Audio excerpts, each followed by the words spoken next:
Good day, everyone, and welcome to today's webinar, The Magic of Music in Your Activity Program. The webinar presentation will be 30 minutes, followed by Q&A session. Today's webinar is brought to you by Senior Living Smart and SingFit. So first, before I get started, I just wanted to launch a quick poll as a way of gathering information for future webinars and resources. We'd like you to answer, what is your biggest challenge in planning your monthly activity program? And share the results. So thank you all for doing that. That's a big help for us in planning our future webinars. It looks like getting care staff to participate in activity program was most of everybody's biggest challenge, with meeting the expectations of all the residents, which can be very difficult. So thank you all for participating in that. So today's agenda, we're going to learn how different ways to incorporate music themes in your activity program, learn about the health benefits of music, and learn how to incorporate singing, movement, trivia, and reminiscence for a full mind-body workout. So first, I would just like to go over some different ways to integrate music themes into your activity program. Musical bingo is a fun way to learn about instruments, music, song history, and famous singers. And I've had great success with it with different populations. There's a great website that allows you to create your own bingo cards, and the internet has many resources, especially YouTube, which has access to many songs and instrument audio tracks.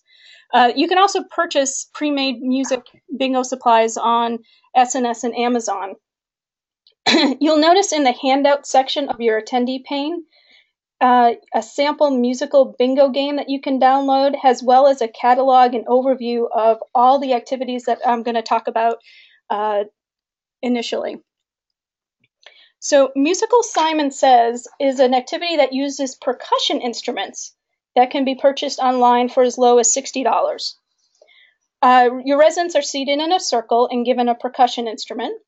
The leader starts off playing one beat, and then the residents have to duplicate the beat with their own percussion instrument. So the leader could start off very easily with just one beat, and then all the residents have to duplicate it, and then it goes to 2 beats, and the residents duplicate it. Now that's the easy part. When you go to 3 beats, that's where it starts to get a little exciting, so you change it up a little. And if a resident misses a beat, they sit out.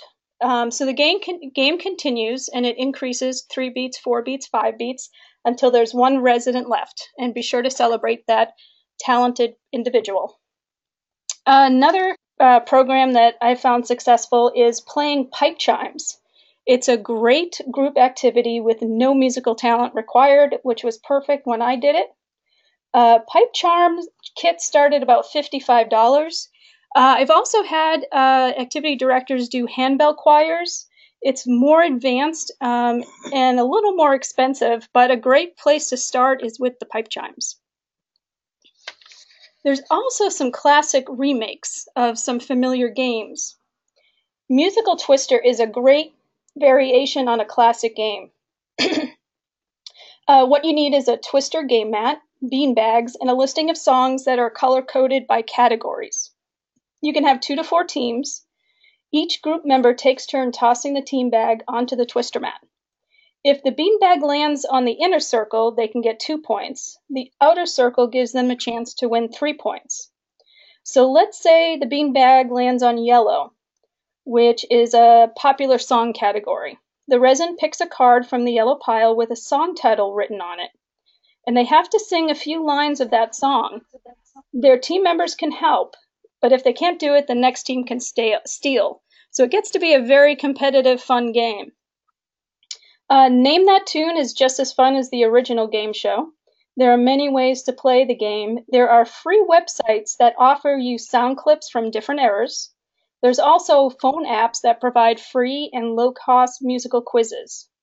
There's also a great product from the Alzheimer's store that allows you to start and stop a musical playlist and skip to the next song with only the flip of a switch.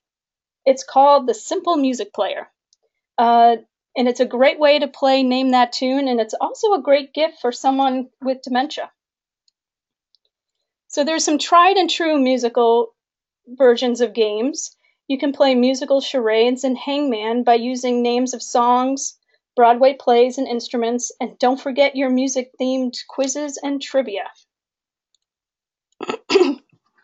So I want to go over briefly how to use your community resources in integrating music into your community. Everyone hires musicians. Make sure to pay for quality, not quantity. When hiring a musician, looking for someone who is energetic and is interactive with the residents. Explore your local music teacher or music store. Oftentimes, they will provide free concerts for residents with their students, and this gives the students exposure in playing in front of a live audience. And do you have any talented family, staff, or residents? Sometimes it's useful just to do a quick survey with those groups to find out if anyone has any musical talents they want to share. If you're lucky enough to have a Yamaha School of Music in your area, they have a great program that teaches almost anybody easy ways to play different instruments. And cultural organizations are a great opportunity, so check them out. In my community, the Greek Orthodox Church and the Sons of Aaron will come in and they'll demonstrate their culture, music, and dance, and sometimes the Greek Orthodox Church will bring treats, which is always fun.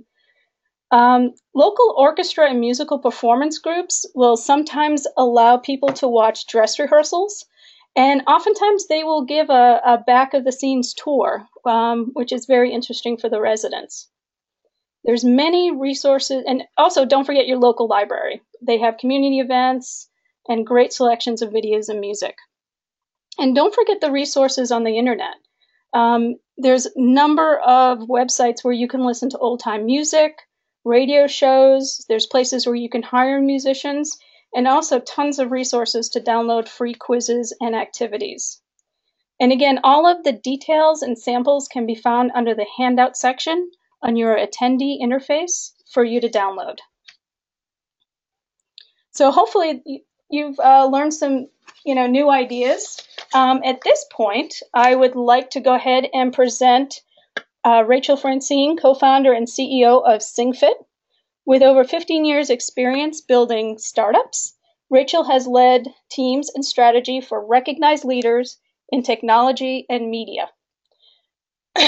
Rachel earned her master's degree in long-term strategic planning in order to build profitable businesses that also do immense good. I'm very excited to have Rachel here. All righty. Well, thank you very much, Andrea. I hope you can all hear me very well. I would like to add to that bio that my partner and my co-founder in the business, who's out doing a training today, is a certified music therapist. And so what we really did today, what we really did with SingFit was take both of our backgrounds, mine in technology and his in music therapy, and really wanted to figure out how to scale music as medicine for the first time.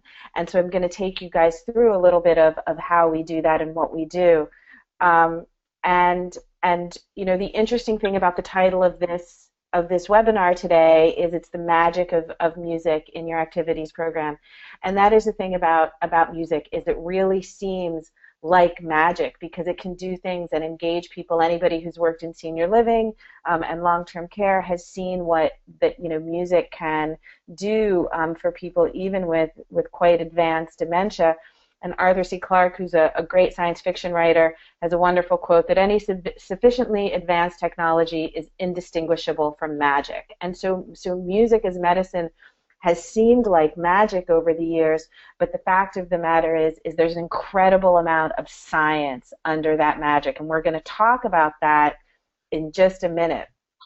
But before we do that, I would like you all to experience this magic for yourself. Now, I know some of you might be sitting in an office or surrounded by people, but what I'm going to ask you to do is sing a little bit with me. Now, nobody on the line will be able to hear you.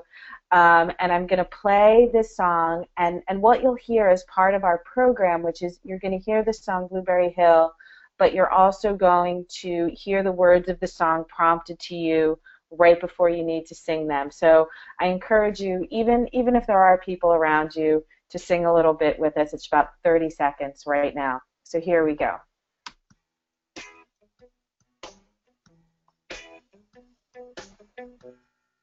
I found my thrill I found my thrill on Blueberry Hill, on Blueberry Hill, on Blueberry Hill. on Blueberry Hill. When I found you, When I found you, the moon stood still the moon stood still on Blueberry Hill. on Blueberry Hill. It lingered until It lingered until my dreams came true. my dreams came true. The wind in the willow played The wind in the willow played the sweet melody, the sweet melody. but all those vows you made But all of those vows you made were never to be. were never to be. Though we're apart, Though we're apart, you thought of me still, you thought me still. for you were my thrill For you were my thrill on Blueberry Hill. on Blueberry Hill.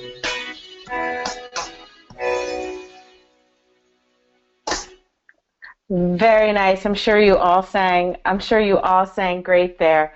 So as a question, does anybody who sang feel any different now than you did just 30, 45 seconds ago before we started singing? Anyone? I think you might need to type your answer into the question or chat box there.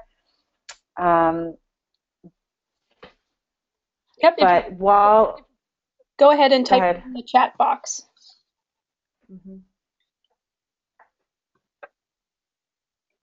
Okay. So while people are typing that in, you know, the kinds of responses we normally get when we ask that question is people feel sort of happier, they feel more energized, and there's real scientific reason behind this. And what researchers out of Harvard Medical School, Tufts, McGill have found over the past 15 years is really that singing, active singing, is a full brain workout that crosses both hemispheres of the brain. And this is one of the only things that they have found in combination with other interventions can actually help to delay the onset of dementia. This is in part, because this kind of cross-hemispheric brain activity actually induces this thing called brain plasticity, or the ability of the brain to heal itself. So when Gabriella Giffords, who was our congresswoman, received left hemisphere brain trauma and lost her ability to speak, her music therapist used that exact prompting technique you all just participated in order to actually rewire in her brain where speech takes place. So it's really an amazing thing, some amazing things that music and singing in particular can do. Just one more thing that I'll go into here in terms of the science that's especially important for seniors is that singing has an amazing effect on neurochemical regulation. So when we sing, we release serotonin, oxytocin, melatonin, cortisol. And these are the neurochemicals that we try to kind of shove into antidepressants and anti-anxiety drugs in order to elevate mood, to increase bonding, to decrease agitation. So underneath that 45 seconds of singing, there's a lot of science going on in your brain there. And another thing that, of course, is important, especially when you're looking at long-term care and a lot of seniors being in the same place at one time, is they found that especially singing together on a regular basis actually increases immunity, which means, of course, it decreases the amount of times that people get sick. So it increases this marker called hemoglobin A in our bloodstreams by 150 to 240% when we sing together. So it really just overall, regular singing is something that makes us healthier overall. And of course, so what does this mean for seniors, right? This means that it can help decrease some of the sort of symptoms and effects of dementia by decreasing agitation. It can help with depression. And one of the things we found with our program in particular is really help with that social isolation, and I will get to more of that in a little bit. Now, I wanted to pause and talk for a moment about the differences between passive listening to music and actively singing. When you passively listen to music, which can be really great for some people, if you looked at that under an MRI machine, what you would see is a small part of your brain light up. And it really, to have any kind of therapeutic effect or really achieve clinical goals, which is the goal of our product SingFit, the listener really needs to connect emotionally to the music, right? And this has been proven again at these places like Harvard and McGill. But when you're singing, when you're actively making music, it's more like doing yoga. So the singing taps into your autonomic nervous system and is similar in a way to yoga, where it doesn't really matter if you like the music, as long as you are doing the exercise of it, you are getting the benefit of it. And there's some other challenges with passive listening around putting headphones on seniors and different kinds of oral sensitivities with headphones. But the active singing actually acts more like a physical exercise. So as Andrea was saying, there are some different kinds of programs on the market that tap into active music making and to the passive. There's some programs like Music and Memory and Coro Health on the passive side. And then in addition to that Yamaha program, which I need to put on here that Andrea mentioned, there's also something called Health Rhythms that helps you bring drumming into your communities.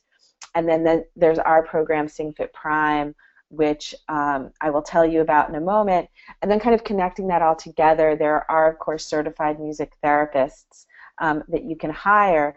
The challenge with certified music therapists is that there's only 6,000 of them in the country. And so that, has really kept music as medicine from scaling in a large way. And I can go deeper into why there are only 6,000 music therapists, but 185,000 occupational therapists in the questions and answers, if you like. But the fact of the matter is a good music therapist is hard to find and often expensive.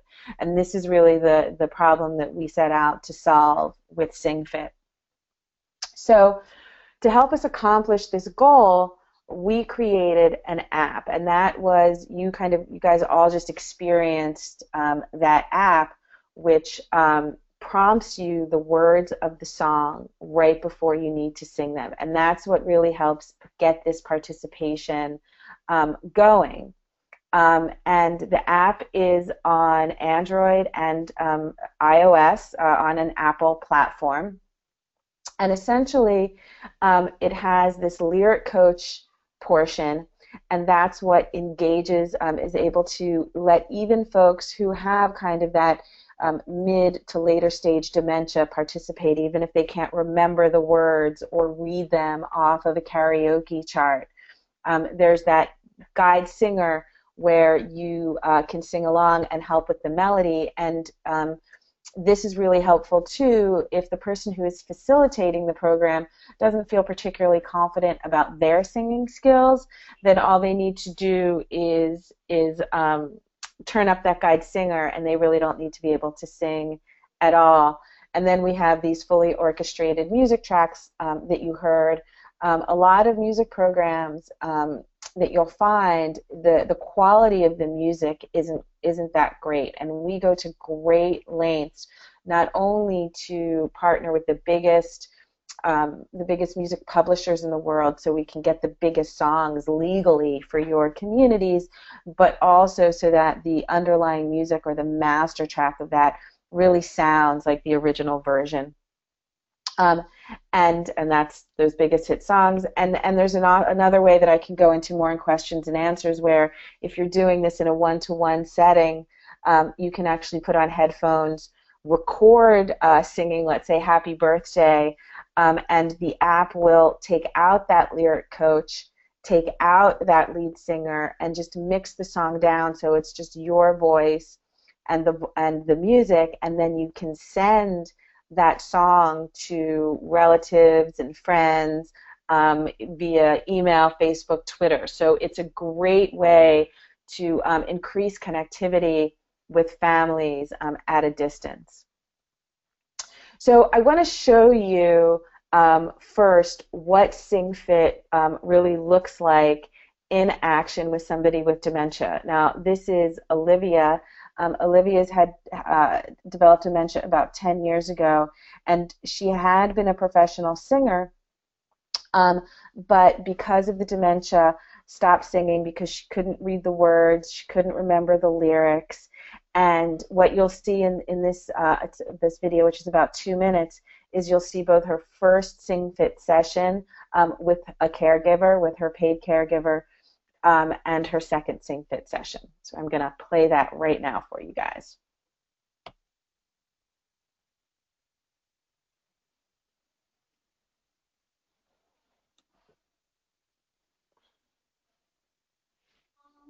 And soon I'll hear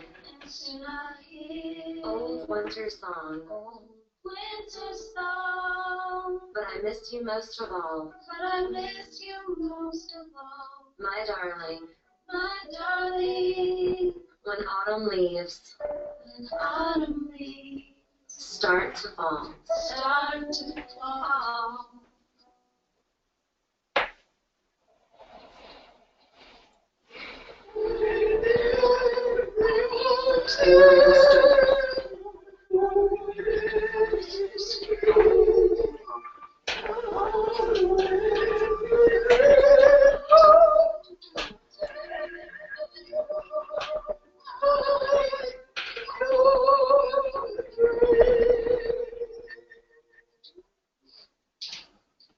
It's awfully hard to tell somebody what I experienced.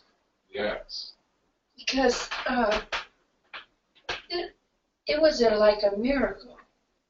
And so the miracle that you're saying you experienced was what? My voice returned. Ah. I'm in mountain.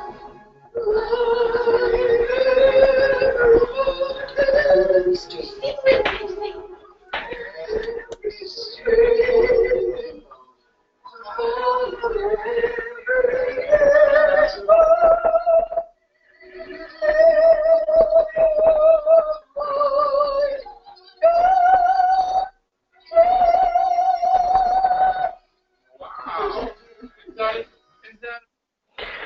So it's a particularly dramatic example because Olivia has such a wonderful voice, but we have dozens and dozens of videos just like that of people who participate in SingFit because in part of that lyric prompt that really enables them to have that fully immersive experience. So with that base technology, we created a program specifically for senior living communities called SingFit Prime.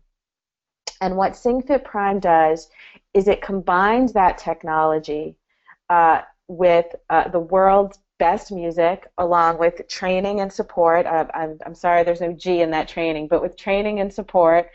And it was interesting to me that what a lot of the sort of winner of the poll in terms of what keeps people from participating in or getting, you know, what's your biggest challenge with activities program and music is getting your activities people to actually want to engage in that programming.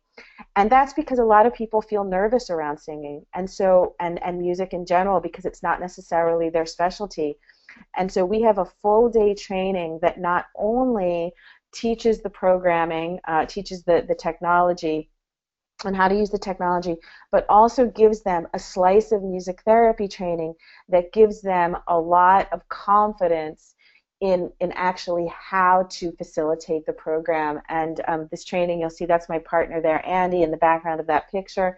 Andy is an incredibly knowledgeable music therapist and trainer, and he's really able to get people excited and engaged in the idea of facilitating these programs. And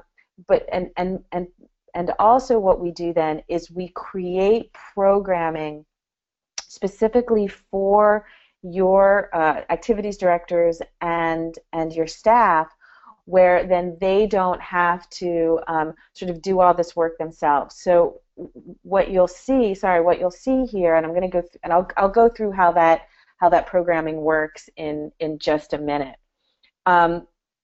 We launched this program in 2013.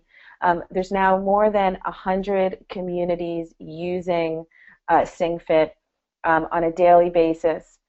There is a couple of the things that we're really proud of in terms of SingFit and how it's worked out at some of these great customers who you can see on the left-hand side of our screen, is we have a 95% year-over-year retention rate. So people really use the program. We also polled the facilitators who we trained, and what we found was we got a 59 Net Promoter Score, and this is basically a score that tells you, would somebody recommend your product to a colleague? The average Net Promoter Score is 33. So almost twice the amount of people on average would recommend SingFit to a friend as they would to a friend or a colleague. But the kind of results that we're most proud of with SingFit is that we're able to help elevate the mood of residents by 42% pre and post intervention, pre and post singing. We've also seen reductions in wandering and agitation, as well as indications of reduced medication use, so reduced antipsychotic and anti-anxiety medications when people participate on SingFit on a regular basis. And so what I want to do now is just show you what a SingFit session looks like in a group setting. And you'll see my partner Andy leading this session, but as I said, this would be your in-house staff would be trained to hold these sessions. So here we go on that.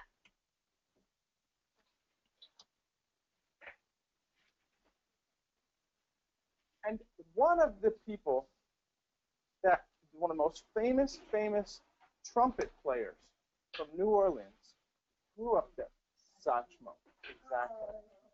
So our first song today will be a really famous Satchmo song, and it's called When the... You got it. Here we go. All you need to do is listen to the words and sing along with me, please. Please sing out and have fun.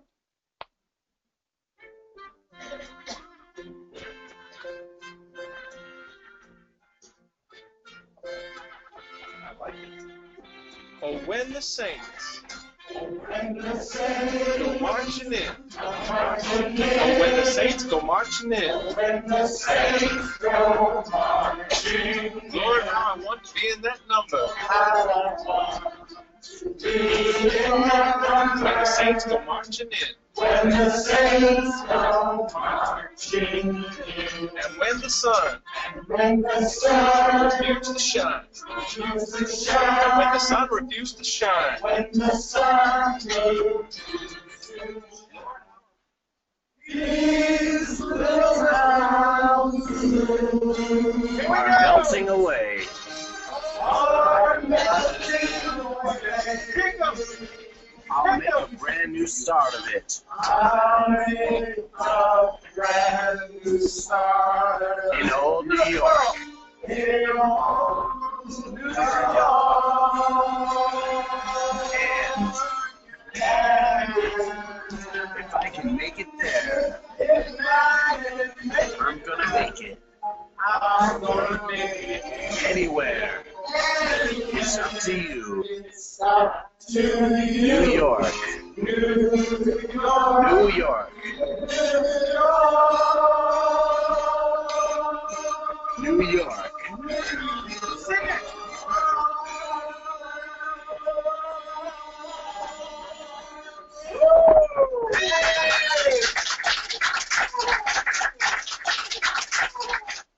So while you see Andy conducting that, the thing to know is that every single thing that he did in that group is choreographed.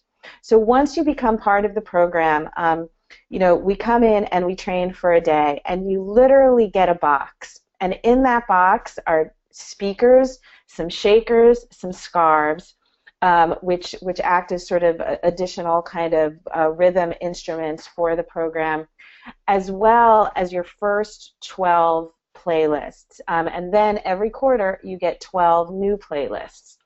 And each one of those playlists is created around a theme. So here you see we're going on a musical tour of New York. And what that means is there'll be an intro sentence to it, an intro to the playlist where we'll talk about, hey, we're going on this musical tour of New York, please come with me. And every single song has a transition sentence that your facilitator reads. So from Tin Pan Alley, we're going to head uptown to Broadway, and we'll be singing this hit from Hello Dolly. And then you'll see that trivia.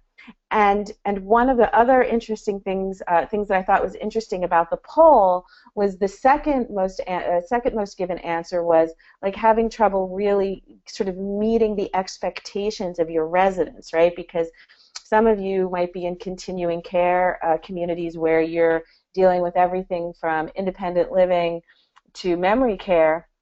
And so in here you'll see these different levels of trivia. So the facilitator can really craft the experience to the group that's in front of them. So if they're on level, if you're working with memory care, you use level 1 trivia. If you're working with independent living, you would use level 4 trivia. And in this way, the group is always getting the content that is going to engage and make them feel either successful when you're talking about what's important to memory care, to really make sure people feel successful, or challenged if you're talking about independent living, right? So you really want to get those neurons going and getting them thinking in independent living. Then you also have these self-disclosure questions. This really gets people talking and interacting and helping with that socialization, which we know is so important to seniors. And then there's movements baked into 3 songs in every playlist. And the movements are important because it really is like adding weight to your workout. So when you sing and you move at the same time, you're really increasing that electroactivity in the brain. And especially we design a lot of the movements to cross the midline of the body. And that's because that's really when you get those neurons firing cross-hemispherically, which is incredibly important. And this is an example of how, there are other music programs out there on the market, but SingFit Prime is the only one on the market that was designed by certified music therapists in order to achieve clinical goals. And that's really what we're going for here. When Andrea was talking about, like, be careful about the musician that you bring in, find somebody who's really going to engage with people, because you want to have that participation is so important for the music to have an effect. Somebody just kind of sitting there zoning out isn't going to kind of get the clinical goals that you want from a great music program, and that's really what we're going for there. And you'll see, the little sort of on the right-hand side of the screen, you'll see the little shakers and the scarves. So some of the movements use shakers, some of them use scarves. We have handkerchiefs for the men instead of scarves. So there's a lot of nuance and music therapy expertise that goes into building the program. I know that we're running really close to the end of this. So these are some of the benefits that we found over time when we've done studies with some of our clients. This elevation in mood. We do see improved cognition and memory. We see a lot, but one of the comments we get a lot is that, Mr. Jones never comes out of his room. He sits in his room by himself all the time, but he heard the SingFit music, or a staff member encouraged him to come, even just to listen, and he came. And he's someone who doesn't normally talk to people, doesn't remember much, but he came to the SingFit session, and now every day he's asking, when are we singing again? And so it really, one of the things we're proud of is it not only works for sort of those residents who are already kind of joiners, but it works for residents who are socially isolating, and it was really designed almost really specifically to focus on those kinds of residents who don't typically join. Because of this, we won a lot of lovely awards, including the AARP Innovation in Caregiving Award and the Keck School of Medicine Body Computing Prize. A lot of wonderful partners, including Senior Living Smart, and have received some nice press. There's a great Forbes article about SingFit. If you just Google Forbes and SingFit, you'll come up with it, and it really explains kind of the bigger picture of what we want to do with music as medicine overall. This is essentially a customer testimonial about how in her community, which is an adult day program that caters mainly to vets, they've seen a huge reduction in antipsychotic and anti-anxiety medication since they've been using SingFit. But since I know we're running a little bit long, I'm not going to play the video for you. Instead, I'll just say that you can go to singfit.com and you can click on videos, and you can see both of those videos that I showed you today, as well as this video with Ms. Berger, who runs the program in Oxnard, and also get more information about SingFit overall. And I really, I'm going to go through that. I really thank you for your attention. We didn't seem to get any drop off, which is great during the webinar, and I think we'll hand it back over to Andrea for any questions that she might have, or for the question and answer period, and any questions that you guys might have. Great, thank you so much, Rachel. And having seen SingFit in person, I have to say it's leaps and bounds. It just does your heart good to see the residents so engaged, and residents who normally just really kind of don't participate actively, to see them kind of become part of the group and smile is just great.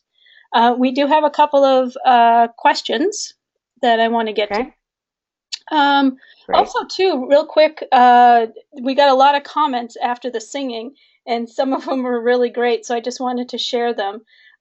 We got lots of happies. We got a fun, made me laugh, made me feel refreshed, relaxed. Someone said it uplifted them in spirit, which is awesome, and brought good memories back. Just, the little singing that we did really kind of made a difference for us. For the questions, there's one question: is the program only available at the Apple App Store? And I guess how do you get SingFit? Right. So the SingFit, there is a small version of SingFit that you can download off the Apple App Store, but that is not licensed for professional use. So we're very careful about the way that we license our music, because as some of you may know, some of you may have had, ASCAP or BMI knocking on your door and saying, "Hey, you need to pay us if you're using music in your communities." And so that app is not intended for professional use. To get SingFit, you need to just give us a ring. Our phone number, I'll give that out right now, is 323-677-2575. Or you can email me directly at Rachel, RACHEL, at singfit.com, and then because it is not only the app, of course, it's the app, it's the programming, and it's the training all together, which would be hard to download off the App Store, and then we can get that started in your community. We are just finishing up our Android app as well, so if you are a community that already has Android devices, the program will be available both on Apple devices and on Android devices. Great. Another question is, does this work for all levels of care, including independent, assisted, and memory care? Mm-hmm. It's a great question. So it does, and it's all about what your goals are, and just sort of catering it to those programs, to those levels of care. So for memory care, what we find is that there are communities that will use SingFit anywhere from 3 to 14 times a week. So in memory care, they will often use SingFit in the morning. It helps get people really focused and what they'll find is if you use SingFit in the morning, you will be able to keep more people in that activities room all day long. They're more likely to stay engaged if you do SingFit in the morning. And then some folks, in addition, will do SingFit around through 2, 3 o'clock in order to help mitigate some of those some of those evidences of sundowners, right, to help decrease that agitation around sundowning. For assisted living, we recommend somewhere around 3 to 4 times a week to really keep people engaged and keep the program special. And for independent living, it's somewhere more around twice a week that we find really works. So it's about sort of really crafting the program to the level of care that you are focused on. Great. Another question that we have is, how does this differ from karaoke? Yeah, so there's a couple different ways that this is different from karaoke. So one is in that prompt. So, I would imagine when, and I've witnessed, myself, even going to my mom's assisted living community, but also visiting many assisted living communities, that when you're doing karaoke, a lot of times what it is it's actually the facilitator, the activities director who's singing, right? And everybody else is mostly sitting there, and there's a very low level of participation. And sometimes that's because the activities director isn't really aware of what music is going to engage their particular audience, and we spend a lot of time really picking the right songs from the right eras, and also making that on the playlists. It'll also say what era is appropriate, what era those songs come from, and in addition to that, so you have that prompting. So even if somebody has trouble seeing, even if they have trouble kind of focusing, that prompt will automatically kind of engage them in the singing process. And then at the same time, the other real difference is that music therapist designed programming. So for example, one of the reasons that we use themes is to create focus for people.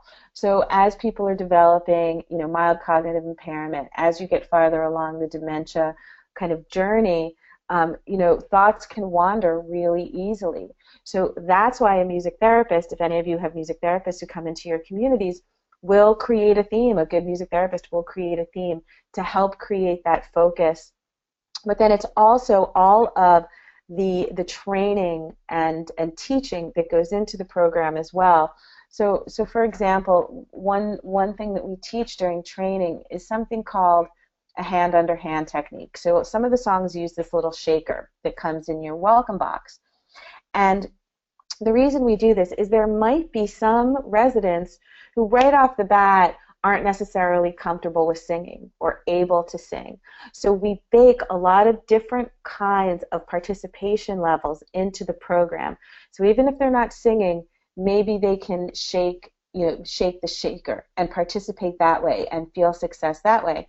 And what we teach in the training is a music therapy technique called hand under hand technique. So sort of the sort of thing that an untrained person might do is put the shaker in somebody's hand and then hold that person's hand on top and kind of control their hand. And this can be very invasive, especially for somebody with dementia who might have, let's say, sensory issues.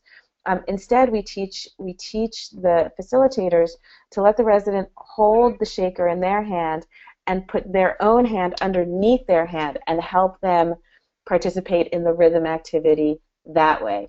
And then we have the trivia and the reminiscence. And so it gives many, many different ways for that engagement to take place, and to let people feel engaged and successful, and involved and socialized during the experience. Whereas my experience of going and seeing karaoke at senior living is a lot of people sitting around unengaged.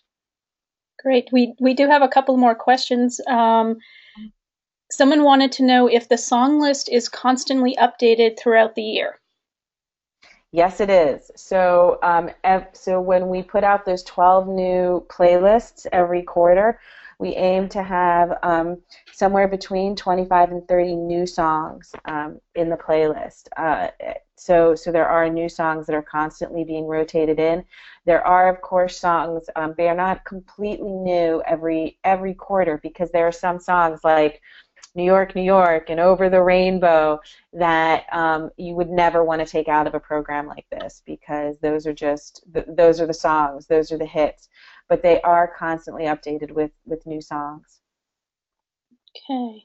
A number of people had asked about the cost for the program and the training. Yeah.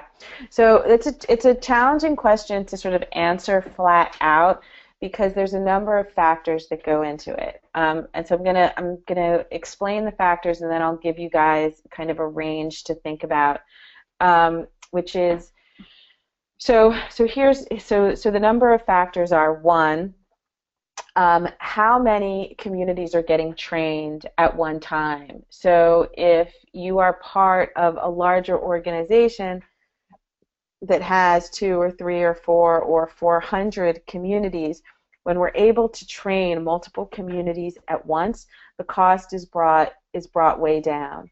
In addition, it's how many people are you training, and how many of the kits of the playlists do you need.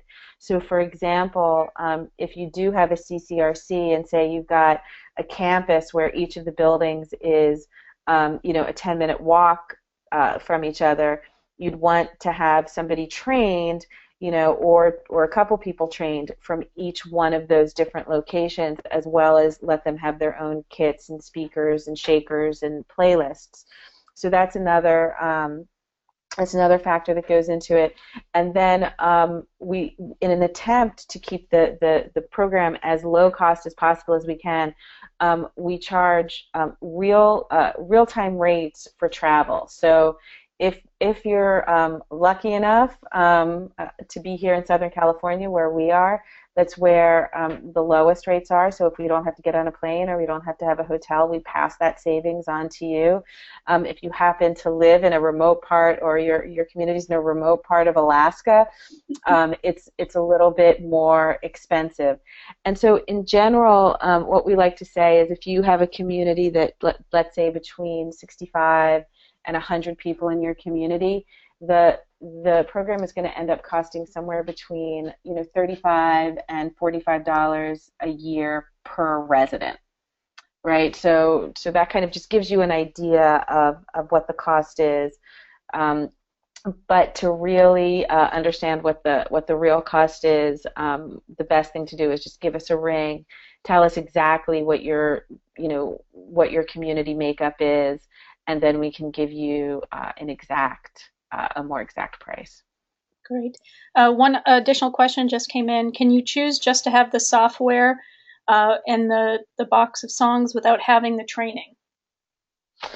No. So that's a really emphatic, a really clear answer there. We really feel, and we have really found in the 2 years of doing this program, that the training is really essential. And so as a young company, the quality of our program is incredibly important to us. So when you look at that 95% retention rate, when you look at that 59 score and the Net Promoter Score, that is because people really understand how to use the program correctly.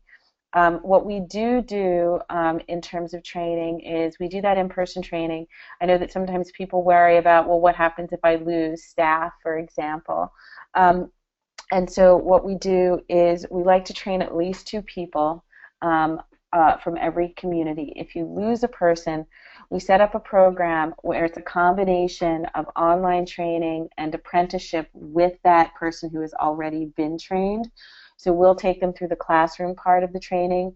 They observe the person who's already been trained doing sessions, and then we actually send out a video camera so that they can, if your community chooses, and this isn't mandatory, but they can actually video themselves doing a session, and then they get feedback from a certified music therapist and are able to really improve their facilitation skills that way. And I sat in on the training, and I can tell you that just understanding how the process works and using the equipment, but also I learned a lot about how to get the residents engaged and how to interact with them so you get the most out of it. So I did find the training very, very worthwhile. I appreciate that, and I think, listening to you, Andrew, at the beginning of the session and talking about all the sort of different kind of musical activities there are, we of course encourage all different kinds of musical activities, and we are happy to consult with any clients on how to best integrate other kinds of musical activities. For example, what is really the best. What's the best kind of music to play during meals, for example? So putting on Frank Sinatra with a lot of lyrics and a lot of sort of instrumentation during lunch can actually be detrimental to getting people to eat, whereas playing sort of a nice classical guitar piece can help people focus in that particular instance. And so what interacting with us does, it does 2 things. One, it gives you a resource to ask any kind of question about musical programming for your residents, but also, as Andrew was saying, it really allows your facilitators, your in-house staff, to have greater knowledge about how to implement any kind of musical programming and have greater success. Great. Thank you so much, Rachel. Thank you. So, and thank you also, everyone, for attending this. I thought this was a great webinar with lots of information.